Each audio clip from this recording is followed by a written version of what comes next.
যখন কোনো বান্দা সূরা ফাতিহার একটা করে আয়াত বলে আলহামদুলিল্লাহি রাব্বিল আলামিন, সঙ্গে সঙ্গে আল্লাহ জবাব দিয়ে বলেন হামিদানি আবদি, বান্দা তুই আমার প্রশংসা করলি।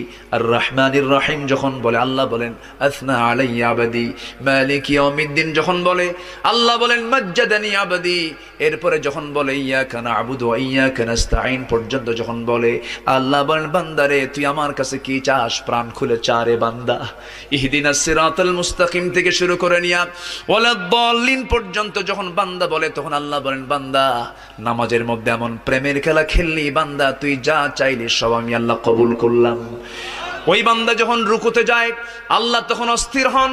ওই বান্দা যখন সিজদায় যাওয়ার জন্য প্রস্তুতি নাই, সমস্ত ফেরেশতাকে ডাক দিয়ে বলেন ও ফেরেশতারা, এই বান্দাগুলো আমাকে দেখলো না, রাসূলকে দেখলো না, কোরআনকে দেখে হাদিসকে বিশ্বাস করে আমাকে খুশি করার জন্য তার সবচেয়ে সম্মানজনক